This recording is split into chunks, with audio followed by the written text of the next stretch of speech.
Jika kalian bertamu di suku ini, maka kalian akan disuguhi istri si tuan rumah.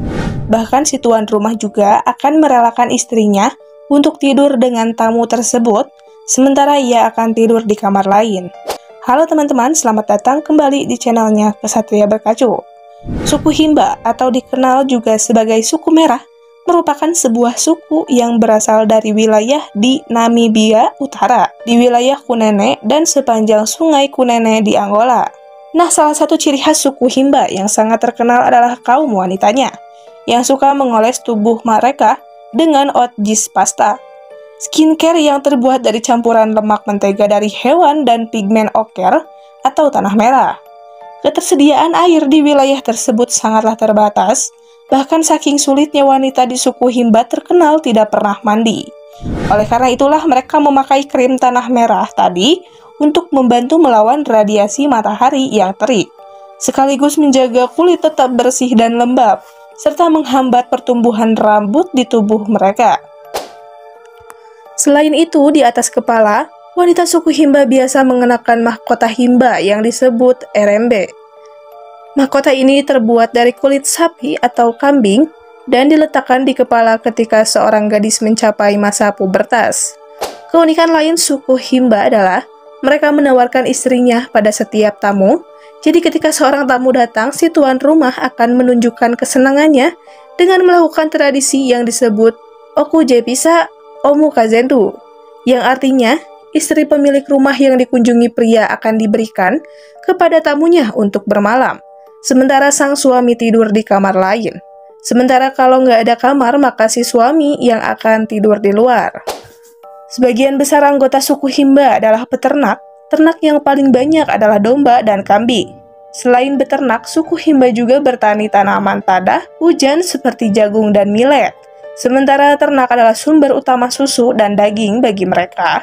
Di suku ini, perempuan dan anak perempuan cenderung melakukan pekerjaan yang lebih berat daripada laki-laki dan anak laki-laki, di mana mereka akan membawa air ke desa, memplester rumah kayu dengan campuran tanah merah dan kotoran sapi, mengumpulkan kayu bakar, mengurus tanaman, memasak dan menyajikan makanan, serta pengrajin yang membuat kerajinan tangan, pakaian, dan perhiasan.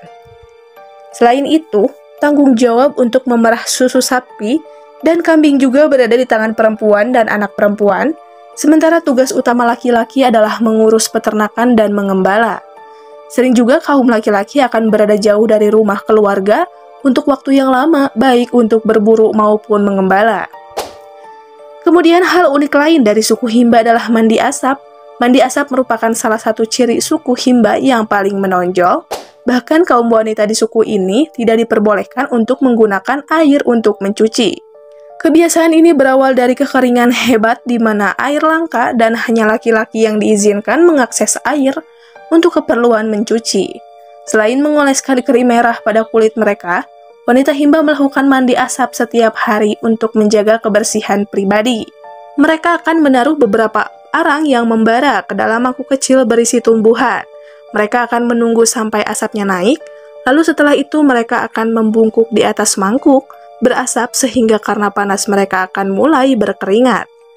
Keringat itulah yang kemudian akan digunakan untuk mencuci seluruh tubuh mereka. Kadang mereka juga akan menutupi diri dengan selimut sehingga asap terjebak di bawah kain, dan begitulah cara mereka mandi. Hal unik terakhir di suku ini adalah mereka akan menyunat anak laki-laki sebelum pubertas, di mana setelah menikah, seorang anak laki-laki akan dianggap sebagai laki-laki dewasa setelah disunat. Sementara perempuan hanya dianggap sebagai wanita dewasa sampai dia melahirkan seorang anak. Nah, itulah pembahasan mengenai suku Himba. Siapa nih yang tertarik buat bertamu atau pindah ke sana? Oke, next kita bahas apa lagi ya? Silahkan komen di kolom komentar. Terima kasih.